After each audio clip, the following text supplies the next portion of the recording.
mari kita bicara tentang masalah yang, jujur saja, kadang terasa semenjijikan muntahan burung camar di patung pahlawan, korupsi. Ini adalah penyakit yang bisa menggerogoti negara dari dalam, menguras sumber daya, dan membuat warganya hidup dalam kesengsaraan. Dan sayangnya, seperti halnya nyamuk di rawa-rawa Florida, korupsi ada di mana-mana. Beberapa negara, terus terang, seperti terjebak dalam perlombaan menuju jurang kehancuran yang dipicu oleh suap. Sementara itu, yang lain, entah bagaimana, berhasil menjaga hidung mereka tetap bersih, setidaknya secara metaforis, meskipun godaan untuk mengotori tangan mereka selalu ada. Jadi, dalam episode kali ini, kita akan menjelajahi dua sisi spektrum suram ini. Menjelajahi negara-negara yang terperosok dalam kubangan korupsi, dan mereka yang, setidaknya untuk saat ini, berhasil menjaga diri tetap bersih. Korupsi adalah masalah serius di banyak negara. Beberapa negara terkenal dengan tingkat korupsi yang sangat tinggi, sementara yang lain berhasil menguranginya secara signifikan. Mari kita mulai dengan Somalia, negara yang sayangnya terkenal dengan skor Indeks Persepsi Korupsi, atau CPI yang sangat memprihatinkan. Bayangkan, skornya bahkan lebih rendah daripada ekspektasi hidup seekor lalat buah di pabrik pembasmi serangga. Ketidakstabilan politik yang kronis, perang saudara yang seakan abadi, dan sistem hukum yang lebih mirip saran daripada aturan, telah menciptakan badai yang sempurna bagi korupsi untuk tumbuh subur. Di Somalia, korupsi bukan sekadar masalah, itu praktis sudah menjadi sistem operasi negara. Selanjutnya, mari kita beralih ke Syria, negara yang telah dirobek-robek oleh konflik berkepanjangan. Perang, selain tragedi kemanusiaan yang menghancurkan, juga menjadi lahan subur bagi korupsi. Ketika institusi negara runtuh dan rasa impunitas merajalela, korupsi menyebar lebih cepat daripada gosip di arisan ibu-ibu. Dan sayangnya, bagi rakyat Suriah yang telah begitu menderita, korupsi hanyalah satu lagi lapisan penderitaan dalam tragedi yang sudah terlalu berat untuk ditanggung. Sudan Selatan, negara termuda di dunia, sayangnya mewarisi lebih dari sekadar perbatasan dari tetangganya. Korupsi seperti kerabat jauh yang menjengkelkan ikut menumpang ke dalam kemerdekaan Sudan Selatan. Konflik internal, yang seakan menjadi lagu tema yang menyedihkan di beberapa bagian dunia ini, telah melemahkan institusi pemerintahan yang sudah rapuh, dan membuka peluang besar bagi korupsi untuk berkembang. Chapter 4, Venezuela, Krisis dan Keserakahan. Mari kita beralih ke Amerika Selatan, di mana Venezuela, negara yang diberkahi dengan cadangan minyak yang melimpah, justru terperosok ke dalam krisis ekonomi dan politik. Inflasi yang meroket tak terkendali, kelangkaan barang-barang kebutuhan pokok, dan pemerintahan otoriter telah menciptakan lingkungan yang sempurna bagi korupsi untuk berkembang. Di Venezuela, korupsi bukanlah sekadar penyakit. Itu adalah gejala dari negara yang sedang sakit parah. Chapter 5, Yaman, korupsi di tengah puing-puing perang.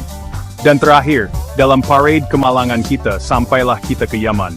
Negara ini, yang sudah dibekap oleh kemiskinan dan kelaparan, juga harus berjuang melawan monster bernama korupsi. Perang saudara yang berkepanjangan telah menghancurkan setiap aspek kehidupan di Yaman, termasuk integritas pemerintahannya. Di Yaman, korupsi bukanlah sekadar masalah. Itu adalah penghinaan terhadap penderitaan rakyat yang sudah tak tertahankan. Chapter 6, Singapura, dari rawa korupsi menuju mercusuar kebersihan. Oke, setelah menelusuri jurang keputusasaan itu, mari kita beralih ke sesuatu yang sedikit lebih menggembirakan. Ke Singapura, negara kecil dengan sejarah korupsi yang pernah sangat parah. Namun melalui kepemimpinan yang berani, kebijakan yang tegas, dan komitmen yang tak tergoyahkan terhadap pemerintahan yang bersih, Singapura berhasil mengubah dirinya dari rawa korupsi menjadi mercusuar kebersihan. Berbicara tentang transformasi yang mengagumkan, mari kita lihat Georgia.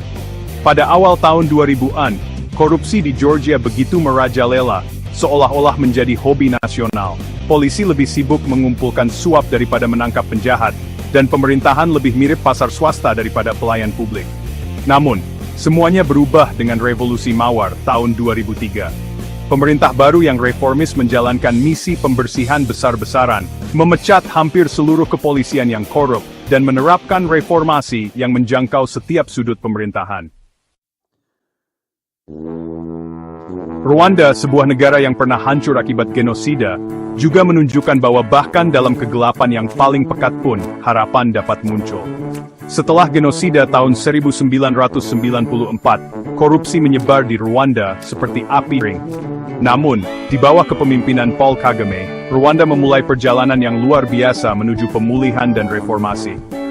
Kebijakan anti-korupsi yang ketat, dikombinasikan dengan penggunaan teknologi yang inovatif, seperti layanan publik digital, telah membantu Rwanda menjadi salah satu negara paling tidak korup di Afrika. Sekarang, mari kita beralih ke utara, ke tanah Viking dan kue cinnamon rolls. Denmark, bersama dengan tetangganya di Nordik, secara konsisten menduduki peringkat teratas dalam hal kebersihan dari korupsi. Tapi jangan salah, Denmark tidak selalu menjadi surga kesucian sipil. Pada abad ke-19, korupsi juga merupakan masalah di Denmark. Namun, melalui reformasi pemerintahan yang berkelanjutan, penekanan pada transparansi, dan budaya yang sangat menjunjung tinggi akuntabilitas, Denmark berhasil mengatasi masa lalunya yang korup. Dan terakhir, kita sampai di Finlandia, negara yang memberi kita Nokia sauna, dan sepertinya pemerintahan yang sangat bersih, korupsi di masa lalu. Namun, kombinasi dari faktor-faktor, termasuk sistem pendidikan yang kuat, masyarakat yang egaliter, dan media yang bebas dan aktif, telah membantu menciptakan budaya di mana korupsi tidak hanya ditentang, tetapi juga dipandang hina. Jadi, apa yang bisa kita pelajari dari semua ini? Ya, pertama-tama korupsi bukanlah takdir.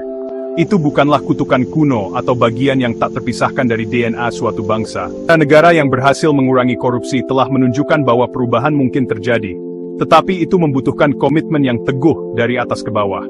Dibutuhkan kepemimpinan yang berani dan berintegritas. Kebijakan yang dirancang dengan baik dan ditegakkan secara adil. Serta masyarakat yang aktif dan berpengetahuan yang bersedia untuk menuntut pertanggungjawaban dari para pemimpinnya. Itu bukanlah tugas yang mudah, tetapi hasilnya, pemerintahan yang adil dan bersih yang melayani rakyatnya, bukan memperdaya mereka, sangatlah berharga.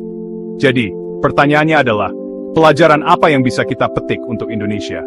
Mampukah kita, seperti Singapura, Georgia, dan Rwanda, mengubah arus dan membangun masa depan yang lebih baik dan lebih bersih? Hanya waktu yang akan menjawabnya. Negara dengan korupsi tinggi, biasanya mengalami konflik, kelemahan hukum dan pemerintahan yang buruk. Namun, dengan kebijakan yang tegas, sistem pengawasan yang kuat, serta transparansi, korupsi bisa dikurangi, seperti yang ditunjukkan oleh Singapura, Georgia, dan Rwanda. Menurutmu, apakah Indonesia bisa seperti Singapura dalam pemberantasan korupsi?